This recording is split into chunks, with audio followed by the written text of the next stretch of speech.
This is going to be your complete guide for Artian weapons in Monster Hunter Wilds. Tempered monsters and Artian weapons are going to unlock after you complete Chapter 4-3, Wyvern Sparks, and Rose Thorn, which requires you to be at least rank 20. This mission takes you back to the ruins of Wyveria. Here, you'll have to fight two monsters, a Lala Barina that you're following, and a Guardian Fulgur Anjana, which is the first tough tempered monster that you encounter in the game, and the first time we are introduced to these monsters. Now, tempered monsters are supposed to be the toughest ones to beat in Monster Hunter Wilds as of launch. You can tell they've been in lots of battles because they have scars, old wounds, and purple glowing wounds when you are fighting them. They also are going to hit a lot harder than regular monsters, so just be careful. Now, finding tempered monsters are going to be really easy. All you have to do is just open up the world map and go hover over different regions until you see any monster with a purple outline on top of them. This indicates that they are tempered.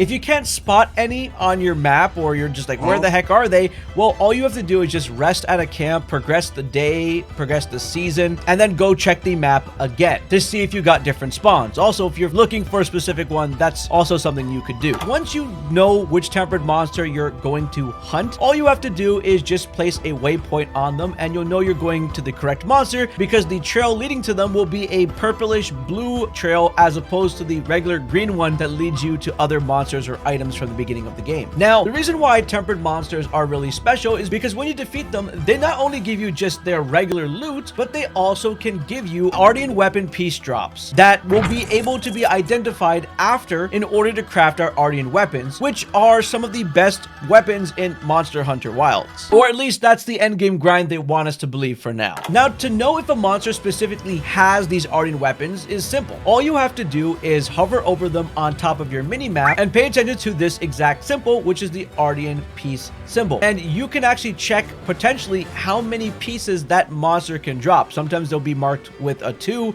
so it shows like double drops for multiple sections. They vary. And like I said, if you want to manipulate the map in order to have more show up, just skip a day, season, come back and check that out. Now, Rarity 6 parts will always be the color white, while Rarity 7 parts will be a light-ish pink color, while the Rarity 8 parts will be a red color. That's how you know which Artian pieces drop. A good tip you should do is whenever you identify a tempered monster that drops a lot of parts is to immediately save it as an investigation, which gives you 3 extra tries. Make this a habit. You can save a total of 50, by the way, in high rank. Also, when you save as an investigation, you should never forget to fight it right away as well, so you can do the natural fight and then the investigations to get the maximum amount of drops possible for a given monster. And as mentioned, once you defeat the monster, you'll see these parts, which will then get identified at the end of the fight. You'll see various things from blades, tubes, discs, or devices. You'll also see if that specific part is affinity or attack based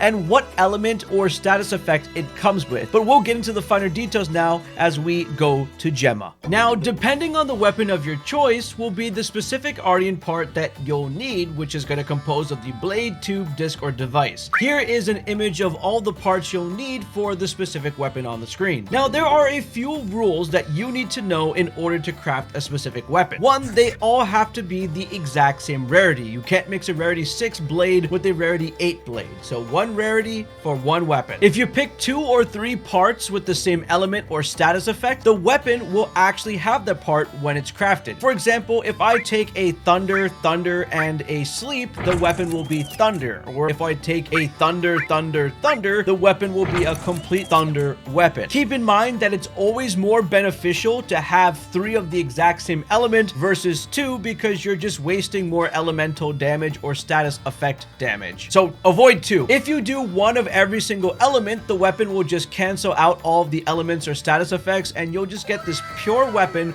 with nice raw damage. So the best choice is either none the same or all 3 the same. Now, if you decide to use affinity pieces or attack pieces, that's going to be completely up to you as the weapon user. All you have to know is affinity is going to increase the critical hit chance, while attack is going to get your raw damage numbers up even higher. If you're a weapon user who has a very strong raw attack already, maybe you want to focus more in affinity, and it's all going to be based on the weapon weapon you use. Something to keep in mind is that the Rarity 6 and Rarity 7 weapons are going to have level 2 decoration slots, while Rarity level 8 is going to have decoration level 3 slots. At the end of the day, your goal should always be to craft the Rarity 8 and have the higher base stats. The game also visually distinguishes a non-leveled Artian weapon versus a leveled up Artian weapon. Take a look at this at level 0 versus this all the way upgraded to level 5. Now, once you create your weapon, we need to talk about upgrading it, and this is going to be done via this specific icon here in the menu with Gemma that says reinforce/dismantle Artian weapon, and we're going to click the reinforce because we're going to make it more powerful. Now, every weapon in this game can be upgraded 5 times, or as this game calls it, reinforced. With each level of reinforcement, you get a random reinforcement bonus, and there's a total of 5 of those. It can go all the way from affinity boost to attack boosting to elemental boost, sharpness boost, you name it, it's random. But what do we need to exactly reinforce it? Well, this is where festival shares come into play, and believe it or not, the game was already giving it to you back in the early game when you defeated New Udra and you were able to talk to the person by the forge who had these festival shares. Now, normally you would have to wait a couple of days for a good amount of these festival shares to show up. However, you're in high rank now, which means the person at the forge is now going to provide another option in order to craft or to forge these specific festival share materials. So you don't just want to be the person that waits by Nada and collect them all. You want to actually head over to the forge in the oil well basin. Now, when you're there, talk to him. You can see that you're going to be able to craft 4 of these items. The Deerite costing 20 points, the Speclite costing 100 points, Argisite 200 points, and Orichalcite, which is going to cost 300 points, and that one's going to level up your weapon. It's the biggest one. If you have monster parts, you can turn them in with each having their own point value. The most easiest way to think about it is the harder the monsters, the rarer the drop, the more points it's worth. But as of the base game right now, Arcvale gems are going to give you 1,000 points,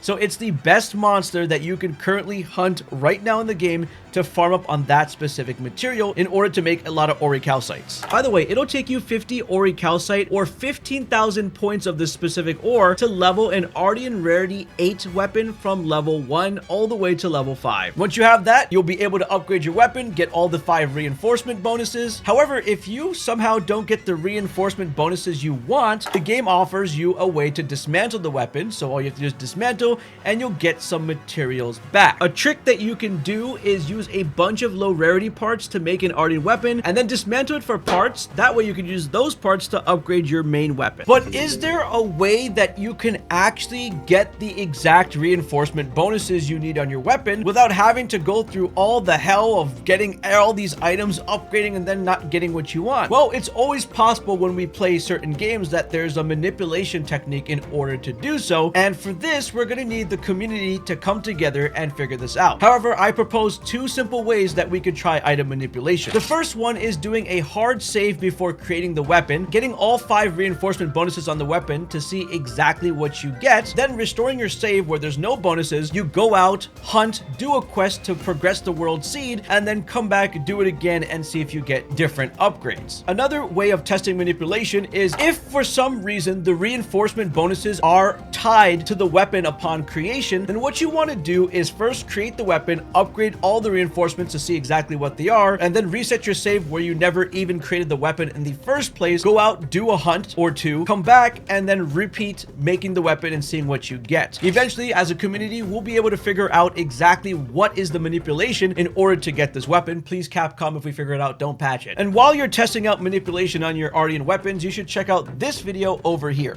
Seriously, check it out.